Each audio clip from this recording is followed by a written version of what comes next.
La ville-province de Kinshasa, capitale et miroir de la République démocratique du Congo, connaît de nos jours un sérieux problème dans la circulation routière. Il faudra compter le quintuple de temps à mettre pour quitter d'un coin à l'autre. Des embouteillages qui ne cessent d'alarmer les Kinois. Cependant, la police des circulations routières ne se distingue pas pour décompter ce malaise. Le député national Adrien Poba fustige la gouvernance du gouverneur de la ville de Kinshasa quant à ce.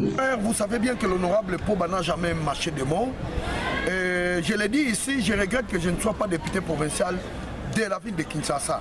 J'aurais déjà initié une interpellation au gouverneur de la ville de Kinshasa parce qu'il ne fait absolument rien.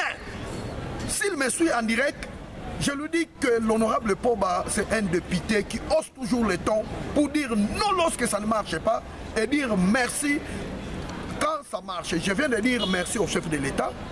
Mais je demande au gouverneur de la ville de Kinshasa, M. Ngobila, de fournir des efforts parce que c'est lui le gouverneur de la ville.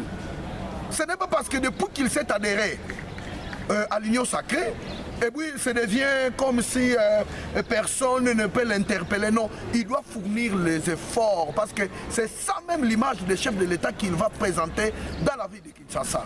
Nous ne sentons rien. Il y a des embouteillages. Il y a des chauffeurs qui font de n'importe quoi d'un côté et de l'autre côté il y a les roulages. Donc la police de la circulation routière qui font de n'importe quoi et le gouverneur il est dans son bureau climatisé alors que moi en tant que député j'aurais préféré de voir le gouverneur de la ville de Kinshasa se promener pour voir comment la police réglemente la circulation. Parmi les solutions attendues pour résoudre cet épineux problème des embouteillages, il y a la construction des routes secondaires pour désengorger les artères principales. Le gouverneur de la ville de Kinshasa, Jean-Tini Ngobila Mbaka, explique. Les gens doivent donner un peu de temps pour voir la fin, l'aboutissement de tous les travaux que nous avons amorcés sous le leadership du président de la République. Alors, le plus grand défi en termes de routes ici dans la ville de Kinshasa, c'est bien entendu l'avenue Elengesa. Depuis l'époque coloniale, une route transcommunale n'avait jamais été réalisé. Donc il a fallu attendre encore au moins une soixantaine d'années pour que les Congolais puissent palper du doigt la réalisation d'une route transcommunale qui traverse 7 communes différentes. Et ça c'est une première dans notre ville. Ça n'a jamais existé. Et tout ça c'est sous le leadership du président. Et cette avenue va porter son nom parce que c'est le plus grand défi en termes de route. Et cette route permet de désengorger un peu le trafic entre l'ouest et l'est de la ville de Kinshasa. Il y a également l'avenue Kikwit, une route également transcommunale qui traverse environ 5 communes différentes. Il y en a beaucoup de routes transcommunales que nous avons initiées, un peu comme à l'époque coloniale. Les Belges ont initié l'avenue Prince Baudouin, devenue aujourd'hui l'avenue Kassaboubou.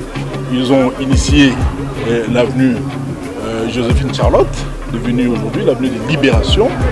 Ils ont initié l'avenue de Wilieri, ils ont initié l'avenue Bypass, ils ont initié l'avenue Lumumba.